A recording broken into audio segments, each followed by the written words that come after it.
Hey hello everyone, welcome back to my channel bright crafting world. So students, I hope आप सभी लोग ठीक होंगे। तो यहाँ पर हमारा सेकंड चैप्टर चल रहा है। सेकंड चैप्टर के फोर्थ पार्ट है ये जो हम आज पढ़ने वाले हैं इस वीडियो में। इससे पहले हमने 3 पार्ट यानी कि 3 पार्ट कंप्लीट कर लिए हैं। संक्रामक रोग चल रहे हैं कि शैशवावस्था में कौन कौन से संक्रामक रोग हो जाते हैं। तो हमने 3 संक्रामक रोगों के बारे में पढ़ लिया था। तपेदिक, खसरा और रोहिणी के बारे में हम पढ़ चुके हैं। बाकी आज की वीडियो में हम बाकी जितने भी संक्रामक रोग बचे हैं इसके बारे में आज हम समझेंगे। वीडियो शुरू करने से पहले अगर आप मेरे चैनल पर नए हैं तो मेरे चैनल को लाइक, सब्सक्राइब और शेयर ज़रूर कर दीजिएगा, जिससे सारी नोटिफिकेशन आप तक ज़रूर पहुंच सकें। तो चलिए अब वीडियो स्टार्ट कर लेते हैं। तो आज का हमारा चौथा संक्रामक रोग है काली खांसी, यानी कि इंग्लिश में इसको बोलते हैं वूपिंग कफ। इससे पहले हमने 3 संक्रामक रोगों के बारे में पढ़ चुके हैं। ये हमारा चौथा रोग है। तो काली खांसी होती क्या है या काली खांसी किसे होती है, कितने साल तक के बच्चों को होती है, ये हम समझने वाले हैं। देखिए, काली खांसी को कुकर खांसी के नाम से भी जाना जाता है, यानी कि घर में आप लोग या आम बोलचाल की भाषा में हम इसको काली खांसी कह देते हैं, लेकिन इसका नाम कुकर खांसी भी है। और ये जो रोग होता है वो 5 साल से कम बच्चों में पाया जाता है, यानी कि 5 साल से कम बच्चों में ये रोग काफ़ी देखने को मिलता है। और जब खसरा होती है तो खसरा के बाद जैसे थोड़ी बहुत बीमारी होने के बाद या बुखार आने के बाद खांसी रह जाती है, खांसी हो जाती है, उसी प्रकार से जब खसरा आता है बॉडी में, उसके बाद जब खसरा जाने की स्थिति होने लगती है, यानी खसरा ठीक हो जाती है, तो उसके बाद बच्चों में क्या हो जाती है, हल्की सी काली खांसी रहनी शुरू हो जाती है। यानी कि ये बच्चे को जो है काली खांसी के लक्षण उत्पन्न होने लगते हैं। और दिन में कम से कम 6 से 7 बार क्या होते हैं, इसको हल्की हल्की बच्चे को काली खांसी आने लगी मतलब होनी शुरू हो जाएगी। और उसके साथ साथ में क्या पड़ेंगे, दौरे भी पड़ने लगते हैं खांसी के। और कभी कभी ऐसा देखा जाता है कि खांसते खांसते बच्चे को क्या होने लगती है, उल्टी भी हो जाती है। तो ये काली खांसी यानी कि कुकर खांसी है जो 5 साल से कम बच्चों में होती है। और खांसते खांसते कभी भी बच्चे को क्या आ जाती है, उल्टी आ जाती है। अगर इसकी बात करें तो ये किस कारण से फैलता है, इसके जीवाणु का नाम क्या है, तो काली खांसी होमोकिड्स पर्टूसिस बैसिलस नामक जीवाणु होता है, उसके द्वारा ये रोग फैलता है। जब हमारी बॉडी में खासकर गले में ये जीवाणु प्रवेश कर जाता है तो क्या हो जाता है, तब काली खांसी होता है। तो वैसे ये वायु के द्वारा फैलने वाला रोग है, यानी कि हवा के द्वारा, हवा के संपर्क में जब हम आते हैं, वायु के संपर्क में आते हैं, तब ये रोग फैलता है। यानी इस रोग के जीवाणु वायु में क्या रहते हैं, विद्यमान रहते हैं, उपस्थित रहते हैं। अब बात करते हैं कि इसकी उद्भवन अवधि कितनी होती है, यानी कि उद्भवन काल कितना होता है। तो इस रोग का जो उद्भवन काल होता है वो होता है 4 से 14 दिन का, यानी कि 4 से लेकर 14 दिन के अंदर अंदर इसके लक्षण उत्पन्न हो जाएंगे।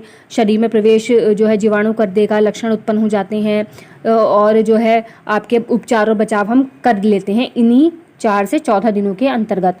अब देख लेते हैं कि यदि जिसको ये रोग हो गया है उसके लक्षण क्या दिखाई देंगे।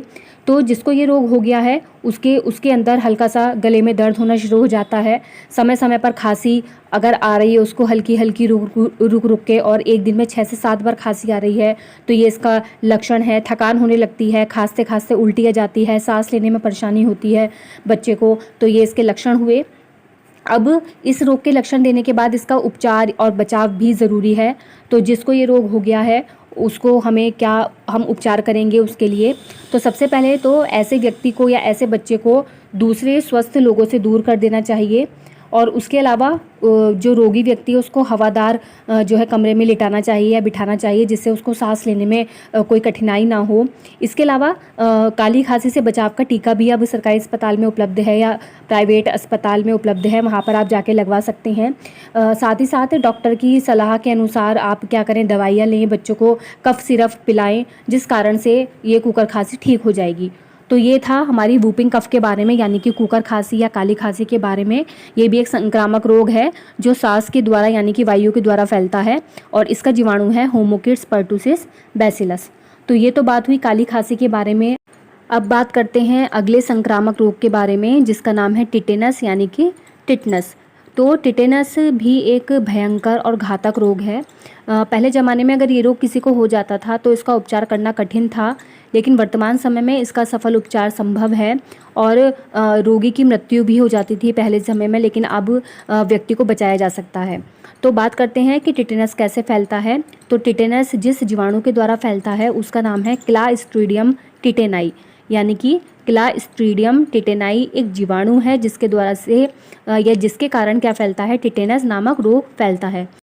अब बात करते हैं कि ये जीवाणु कैसे पनपते हैं, इनकी उत्पत्ति कैसे होती है। तो ये जीवाणु घोड़े की लीद, गोबर, मिट्टी और जंग खाए हुए लोहे पर क्या पाए जाते हैं इस रोग के जीवाणु, यानी कि घोड़े की लीद, गोबर, मिट्टी और जिस लोहे पर जंग आ रहा है तो वहाँ पर इसके जीवाणु पाए जाएंगे और वहीं पर इसके जीवाणु क्या होते हैं, पनपते हैं। तो जब कभी भी हमारे शरीर में या कहीं भी किसी भी अंग में चोट लग जाती है या हमारी त्वचा कट जाती है, छिल जाती है, तब उसके माध्यम से, उस कटे हुए माध्यम से चोट पर या उस कटे हुई जगह के माध्यम से ये जीवाणु क्या करते हैं, शरीर में प्रवेश कर जाते हैं और हमें क्या हो जाता है, हम संक्रमित हो जाते हैं। इसकी बात करें अगर उद्भवन अवधि, तो जो इसकी उद्भवन अवधि यानी कि संप्राप्ति काल होता है वो होता है 2 से 14 दिन तक, यानी कि 2 से 14 दिन तक के अंदर अंदर इस रोग के जीवाणु हमारे शरीर में क्या कर जाते हैं, प्रवेश कर जाते हैं। अब बात कर लेते हैं इसके लक्षणों की, यानी कि इसके सिम्टम्स की। जिस रोगी व्यक्ति को ये रोग हो गया है उसके अंदर क्या क्या सिम्टम्स दिखाई देंगे इस रोग के, जिससे हम पहचान कर सकें कि इस व्यक्ति को ये रोग हो चुका है। तो देखिए सबसे पहला सिम्टम्स इसका है कि जिस व्यक्ति को ये रोग हो जाता है उस व्यक्ति की जो रीढ़ की हड्डी है वो धनुष के आकार की बन जाती है, यानी कि जैसा जिस प्रकार से धनुष दिखाई देता है मुड़ा हुआ, उसी तरीके से रीढ़ की हड्डी झुक जाएगी, यानी कि धनुष के आकार की बन जाएगी। इसलिए इस रोग को धनु रोग भी कहा जाता है। 1 नंबर का क्वेश्चन है यहाँ पर कि धनु रोग किसे कहा जाता है या धनु रोग के नाम से किस रोग को जाना जाता है, तो धनु रोग के नाम से जाना जाता है टिटेनस को। अब दूसरा लक्षण यहाँ पर क्या होगा, देखिए जो रोगी व्यक्ति है उसकी मांसपेशियाँ क्या होने लगती हैं, मांसपेशियाँ फैलने और सिकुड़ने की जो उनकी क्षमता होती है उसमें शून्यता आ जाती है, यानी कि कमी आ जाती है और अकड़ जाती हैं उस रोगी व्यक्ति की मांसपेशियाँ। साथ ही साथ जो गर्दन की मांसपेशियाँ होती हैं वो निष्क्रिय हो जाती हैं, यानी कि काम करना बंद कर देती हैं और जो रोगी व्यक्ति का जबड़ा है वो क्या हो जाता है, जकड़ जाता है। इसलिए इस अवस्था को क्या बोलते हैं, बंद जबड़ा के नाम से भी जाना जाता है, यानी कि लॉक्ड जॉ के नाम से जाना जाता है। तो ये हमारे 2 लक्षण हो गए। साथ ही साथ क्या होगा, रोगी के जो फेफड़े होंगे और हृदय होगा वो क्या करना बंद कर देगा, काम करना बंद कर देता है और जिस पश्चात रोगी की मृत्यु जाती है। तो ये वाला जो लक्षण है वो लास्ट स्टेज का लक्षण है। अगर व्यक्ति की लास्ट स्टेज आ गई है और कोई उपचार नहीं किया गया है तब जाके ये लक्षण होगा कि फेफड़े और हृदय काम करना बंद कर देंगे और रोगी व्यक्ति की मृत्यु हो जाएगी। लेकिन ऐसी स्थिति नहीं आती, उससे पहले ही उसका उपचार कर लिया जाता है। तो ये तो कुछ लक्षण हुए जिस कारण से हम पहचान सकते हैं रोगी व्यक्ति के बारे में और उसका उपचार कर सकते हैं। अब बात करते हैं कि उपचार कौन कौन से किए जाए बचाव के लिए। तो देखिए सबसे पहले तो जिस व्यक्ति को ये रोग हो गया है उसको तुरंत इंजेक्शन लगवाना चाहिए, यानी कि टीका लगवाना चाहिए। और टिटनेस में जो इंजेक्शन लगता है उसका नाम है टैटवैक, यानी कि टैटवैक का इंजेक्शन लगाना चाहिए। और सबसे ज़रूरी बात कि जिस व्यक्ति को घाव हो गया है उस घाव को किसी भी कीमत पर खुला ना रखें। इस घाव को समय समय पर सेवलॉन या डिटॉल से अच्छी तरीके से साफ़ करते रहना चाहिए और दवाई लगाकर क्या कर देनी चाहिए, पट्टी बांध देनी चाहिए। इसके अलावा एक बात का और ध्यान रखें कि जहाँ पर घाव हो गया है जिस शरीर के जिस भी अंग में, तो उस पार्ट को क्या करना है, मिट्टी से, गोबर से और लोहे से, जंग खाए हुए लोहे से क्या करना है, बचाना है। नहीं तो वहाँ पर इसके जीवाणु पनपते हैं और अगर वहाँ दोबारा से आप इन चीज़ों के संपर्क में आ गए तो इस रोग के बढ़ने की आशंका रहती है। और सबसे ज़रूरी बात, अगर इस रोग के उपचार से नहीं तब भी व्यक्ति ठीक नहीं हो रहा है तो तुरंत डॉक्टर के पास ले जाएँ, डॉक्टर की सलाह के अनुसार उसका ट्रीटमेंट कराएं जिससे इस रोग को समय पर ख़त्म किया जा सके। तो ये तो बात हुई टिटनेस के बारे में जो एक भयंकर संक्रामक रोग है। अब बात करते हैं अपने अगले संक्रामक रोग की जिसका नाम है पोलियो। वैसे पोलियो के बारे में ज़्यादातर लोग जानते ही हैं, लेकिन हम यहाँ पर इसको डिटेल से समझेंगे कि पोलियो होता क्या है। देखिए पोलियो का पूरा नाम है पोलियोमाइलाइटिस। इसको पोलियो हम आम बोलचाल की भाषा में कह देते हैं, लेकिन इसका पूरा नाम है पोलियोमाइलाइटिस। 5 साल तक के बच्चों में ये पोलियो नामक रोग पाया जाता है। अगर ये रोग किसी बच्चे को हो जाता है तो उसका पाचन तंत्र क्या हो जाता है, प्रभावित हो जाता है और उसके बाद उसके स्नायु तंत्र पर भी प्रभाव पड़ने लगता है। और इसका जो मेन प्रभाव पड़ता है वो बच्चों के पैरों में और टांगों में ज़्यादा इफेक्ट डालता है, यानी कि पैरों और टांगों में इसका प्रभाव देखा जाता है।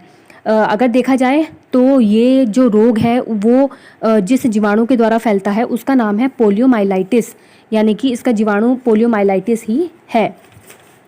अब इसके बाद अगर बात कर लेते हैं कि ये रोग किस कारण से फैलता है या किस इसके फैलने का प्रकार क्या है, तो ये जो वायरस है वो फैलता है 3 प्रकार से, यानी कि जिसको जाना जाता है फर्स्ट, सेकंड और थर्ड के रूप में। इसका जो फर्स्ट प्रकार का वायरस है वो अधिक हानिकारक होता है, क्योंकि इसके आक्रमण से अंगघात होने की अधिक आशंका होती है। यानी कि ये जो रोग है वो 3 स्टेजेस यानी 3 प्रकार से प्रभावित करता है, फर्स्ट, सेकंड और थर्ड, जिसमें फर्स्ट नामक जो स्टेज है वो काफ़ी हानिकारक होती है। उसके बाद पोलियो का जो वायरस है वो मुख्य रूप से रोगग्रस्त बच्चे के नाक के स्राव और मल में पाया जाता है। इस वायरस की वाहक मक्खियाँ होती हैं। मक्खियों द्वारा भोजन और जल को संक्रमित किया जाता है, जिनके माध्यम से इस रोग में प्रसार बहुत बड़ी तेजी से होता है। और थर्ड जो होता है वो केवल नाम मात्र का होता है, यानी कि फर्स्ट वाले में हमें ध्यान रखना है। अब बात करते हैं इसकी उद्भवन अवधि यानी कि संप्राप्ति काल के बारे में। तो जो इसका संप्राप्ति काल होता है वो होता है 7 से लेकर 14 दिन के अंदर अंदर इस पोलियो के जो लक्षण हैं वो स्पष्ट दिखाई देने लगते हैं, और 14 दिन के अंदर आते आते ये रोग क्या होने लगता है, समाप्त हो जाने की इसकी आशंका रहती है। अब बात कर लेते हैं इस रोग के लक्षणों की कि लक्षण कैसे प्रकट होंगे, क्या क्या लक्षण दिखाई देने लगते हैं। तो पोलियो जिस बच्चे को हो जाता है उस बच्चे को जुखाम, सिर दर्द, कमर दर्द होने लगता है, और साथ ही साथ हल्का सा बुखार भी आने लगता है, जो ज़्यादा तेज़ नहीं होता लेकिन हल्का हल्का बुखार उसकी बॉडी में रहेगा। हड्डियों के जोड़ों में दर्द होने लगता है, गर्दन अकड़ जाती है, और कभी कभी क्या होने लगता है, अंगघात भी हो जाता है, यानी कि अंग जो है शरीर के उसमें घात यानी कि उसके ऊपर प्रभावित कर देते हैं, उसको कमज़ोर होने लगते हैं अंग शरीर के, और ये जो गति है वो धीरे धीरे बढ़ जाती है और पूर्ण रूप से फिर शरीर के अंगों को घात कर देती है, यानी कि नुकसान पहुंचा देती है। अब इस रोग से बचाव के लिए हमें बहुत सारे उपाय करने चाहिए, जिसमें सबसे पहला है कि जब ये किसी बच्चे को रोग हो जाता है तो उसको पोलियो का टीका लगवाना चाहिए। अब मैं यहाँ पर आपको एक बात बता देती हूँ कि इसका टीका सुई के माध्यम से नहीं दिया जाता, बल्कि पीने वाली दवाई के रूप में दिया जाता है। तो आप लोगों ने भी 5 साल तक पोलियो की ड्रॉप से ज़रूर ली होंगी, यानी कि पोलियो की खुराक ली होगी, तो वही उसका क्या कहलाता है, टीका कहलाता है। तो जिस किसी को भी ये पोलियो रोग हो जाता है तो बचपन में उसको आवश्यक रूप से पोलियो का यानी कि पोलियो की खुराक ज़रूर पिलाएं। बाकी हवादार स्थानों पर रखें, जो अन्य दूसरे बच्चे हैं, स्वस्थ व्यक्ति, उनसे दूर रखें। रोगी के कमरे में वस्त्र, बिस्तर, बर्तन, इस्तेमाल की हुई अन्य वस्तुओं को भली भांति संक्रमित भी करते रहें। तो ये बात हुई बचाव के उपाय की। तो ये पोलियो एक इम्पॉर्टेंट संक्रामक रोग है जो 5 साल तक के बच्चों में देखा जाता है। बचाव के लिए पोलियो की ड्रॉप आवश्यक रूप से पिलाई जानी चाहिए। अब अपने नेक्स्ट संक्रामक रोग की तरफ बढ़ लेते हैं, जिसका नाम है हैजा। इंग्लिश में बोलते हैं इसको कॉलेरा। अब हैजा क्या होता है, तो चलिए समझते हैं अब हैजा के बारे में। हैजा एक संक्रामक रोग है। ये जिस जीवाणु के द्वारा फैलता है उसका नाम है विब्रियो कॉलेरा।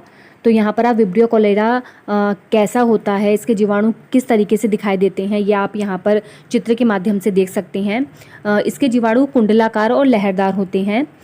ये जो हैजा है ये शरीर में मक्खियों के द्वारा प्रवेश करता है। ये मक्खियाँ जब किसी दूषित जगह पर या गंदी जगह पर बैठती हैं और जब इसके जो है पैरों के माध्यम से उसके कीटाणु किसी शुद्ध खाने में या जल में प्रवेश कर जाते हैं तो उस चीज़ को दूषित कर देते हैं। और जब व्यक्ति खाना खाता है, दूषित खाना है, दूषित जल पीता है, तो ये इसके माध्यम से क्या चल जाते हैं, जीवाणु किसी भी व्यक्ति के अंदर शरीर में प्रवेश कर जाते हैं। तो सबसे ज़्यादा ये जो रोग होता है वो भीड़ वाले स्थानों पर ज़्यादा फैलता है, और यदि इसका उपचार जल्दी से नहीं किया गया तो आदमी की 24 घंटे के अंदर अंदर क्या हो जाती है, मृत्यु हो जाती है। इसलिए इसका जो है सफल उपचार और समय पर उपचार अनिवार्य है। तो ये तो बात हुई इसके कारण की, इसके जीवाणु की। अब इसकी बात करते हैं लक्षण की, कि लक्षण कैसे दिखाई देते हैं। ये लक्षण किसी भी व्यक्ति में 8 से लेकर 10 घंटे के मध्य में ही ये प्रकट होने लगते हैं, यानी कि 8 से लेकर 10 घंटों के बीच में आपको पता चल जाएगा कि हाँ, इसको जो है हैजा रोग हो गया, यानी कि कॉलेरा रोग हो गया है। तो सबसे पहले क्या होगा, रोगी व्यक्ति के पेट में दर्द होगा, उसको उल्टी आनी शुरू हो जाएंगी, उसको जो मल है वो पतला आएगा, उसके बाद उसको बार बार प्यास लगेगी, और जो उसकी आंखें हैं वो अंदर की ओर धसी हुई नज़र आएंगी, झुर्रियाँ पड़ने लग जाएंगी पेट के ऊपर, जो उसका बीपी है वो कम हो जाएगा, नाड़ी जो है धीमी हो जाएगी, शिथिल हो जाएंगी, मांसपेशियों में ऐंठन शुरू हो जाती है और जो हमारी जो रोगी व्यक्ति की जो बॉडी है वो ठंडी पड़ जाती है। तो ये हैजा रोग के लक्षण हैं, सिम्टम्स हैं। अगर ये लक्षण आपको दिखाई दे रहे हैं किसी भी रोगी व्यक्ति में तो इसका मतलब उसको हैजा रोग हो गया है। तो तुरंत ही उपचार करना संभव है। तो उपचार तभी संभव होगा जब उसके बारे में आपको नॉलेज होगी। तो चलिए देख लेते हैं अब इसके उपचार के बारे में कि उपचार के क्या क्या उपाय किए जाने चाहिए। सबसे पहले तो उपचार के लिए सभी खाने पीने की वस्तुओं को ढककर रखना चाहिए। हैजा से सुरक्षा का टीका भी लगवाना चाहिए। आजकल हर अस्पताल में इसका टीका यानी कि इंजेक्शन उपलब्ध है। जहाँ तक हो सके मक्खियों से बचें और मक्खियों से बचाव के उपाय भी करें। मक्खियों से बचने के लिए सबसे पहले मक्खियों के ही उपाय करने पड़ेंगे कि मक्खियाँ नहीं आए घर में, तो इसके उपाय भी करें। इसके अतिरिक्त ध्यान रखना चाहिए कि रोगी को खाना नहीं देना चाहिए। रोगी को केवल पतली चीज़ें ही देनी चाहिए, जैसे कि चूने का पानी या नींबू का रस उसको पिलाते रहें समय समय पर। साथ ही साथ उसको संतरे का रस, फटे दूध का पानी, मट्ठा इत्यादि सभी देना चाहिए जिससे उसके अंदर पानी की पूर्ति हो सके। या आप इसके अलावा तरकारी का यानी कि सब्जी का सूप दे सकते हैं, चावल का पानी दे सकते हैं, या अगर देनी है तो रोटी का जो ऊपर वाला हिस्सा होता है फूला हुआ वो आप दे सकते हैं जिससे अच्छे से वो पच सके। तो और सबसे ज़रूरी बात है, जो रोगी व्यक्ति है उसको विश्राम यानी कि आराम कर देना चाहिए। और अगर स्थिति ज़्यादा कठिन हो गई है या ज़्यादा नहीं संभल रही है तो डॉक्टर से परामर्श करके दवाई लेनी चाहिए। तो ये है हैजा रोग जिसके बारे में हमने समझा और पढ़ा। अब हमारा आखिरी संक्रामक रोग बचा है जिसका नाम है अतिसार यानी कि दस्त लगना। इंग्लिश में इसको कहा जाता है डायरिया। तो ये डायरिया होता क्या है, चलिए अब समझ लेते हैं। देखिए, डायरिया या अतिसार छोटों को भी हो सकता है, बड़ों को भी हो सकता है। ये यदा कदा हो जाता है यानी कि लापरवाही से भी ये रोग हो जाता है और ये रोग अधिकतर छोटे बच्चों को ज़्यादा देखने को मिलता है। इस रोग में होता क्या है, वास्तव में गंदगी, अशुद्ध वायु, अशुद्ध जल या अशुद्ध भोजन, या कभी कभी ऐसा होता है कि जब हम कोई चीज़ भारी चीज़ नहीं पचा पाते तब जाकर ये रोग हो जाता है, यानी कि तब जाकर दस्त लग जाते हैं। या फिर अगर छोटे बच्चों की बात करें तो शिशुओं को दूध पिलाने में अगर अनियमितता है, मतलब मान लीजिए कि शिशुओं को दूध पिलाने में कोई नियमित तरीके से दूध नहीं पिलाया जा रहा है, उसको कभी गाढ़ा, कभी पतला, कभी किसी टाइम दे दिया गया है, तब जाकर भी बच्चे को ये दूध नहीं पच पाता जिस कारण से उसे दस्त लग जाते हैं। तो ये चीज़ रही दस्त के बारे में। एक बात और है ध्यान देने वाली कि ये जो रोग है वो ज़्यादातर वर्षा ऋतु में यानी कि बारिश के मौसम में ज़्यादा देखने को मिल सकता है, या फिर भोजन के ना पचने पर भी ये रोग हो जाता है। और इसे आम बोलचाल की भाषा में क्या कहते हैं, दस्त लगना। इसकी उद्भवन अवधि देख लेते हैं। 1 से 2 दिन इसकी उद्भवन अवधि होती है, यानी कि 1 से लेकर 2 दिन के अंदर अंदर ये रोग जो है शरीर में हो भी जाता है, लक्षण भी प्रकट हो जाएंगे और व्यक्ति ठीक भी हो जाता है। तो लेकिन वैसे तो ये इतना भयंकर रोग नहीं है, लेकिन फिर भी अगर ज़्यादा इसकी भयानक स्थिति आ जाती है तो शरीर में पानी की कमी हो जाती है जिस कारण निर्जलीकरण नामक रोग हो जाता है। तो ये रही अतिसार के बारे में। अब लक्षण देख लेते हैं इसके। देखिए, जिसको दस्त लग जाते हैं उसको क्या होने लगता है, उसको रोगी को पतले दस्त आने लगते हैं, बार बार दस्त आएंगे। दस्त का जो रंग है वो हरा हो जाता है। इसके अलावा उसके पेट में हल्का सा दर्द होता है, रोगी व्यक्ति पीला दुर्बल सा हो जाता है, कमज़ोर हो जाता है, उसे बुखार आ जाता है, उसका पेट फूल जाता है। और अगर लंबे समय तक दस्त रहें बॉडी में तो आमाशय और आंतें कमज़ोर हो जाती हैं। तो ये रहे इसके लक्षण जिस कारण से हमें पता चल जाता है कि किसी भी व्यक्ति को मतलब जो है वो अतिसार यानी कि दस्त लग गए हैं। अब बचाव या उपचार जो है इसका क्या किया जाना चाहिए। बचाव या उपचार के लिए सबसे पहले शिशुओं को हमेशा बैक्टीरिया रहित दूध देना चाहिए, यानी कि दूध हमेशा उबाल कर ही देना चाहिए। बैक्टीरिया रहित दूध जो है पीने से बच्चों को दस्त नहीं लगते हैं। इसके अलावा दूध जिस बोतल से बच्चों को दिया जा रहा है वो बोतल हमेशा साफ़ होनी चाहिए, उसको समय समय पर उबाल कर ही जो है बोतल का इस्तेमाल करना चाहिए। बच्चों को या किसी भी बड़े को खुली चीज़ें का सेवन नहीं करना चाहिए, या फिर जो भोजन या पानी है उसको ढक कर रखना चाहिए।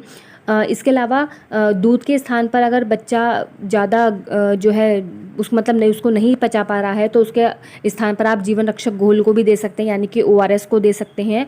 ORS यानी कि ओरल रिहाइड्रेशन सॉल्यूशन, शरीर में पानी की कमी हो जाने पर ये दिया जाता है। इसके अलावा उसको आराम करने दें और यदि स्थिति गंभीर हो गई है तो डॉक्टर से लेकर परामर्श करना चाहिए और तब इलाज करना चाहिए किसी भी बच्चे का या किसी भी रोगी व्यक्ति का।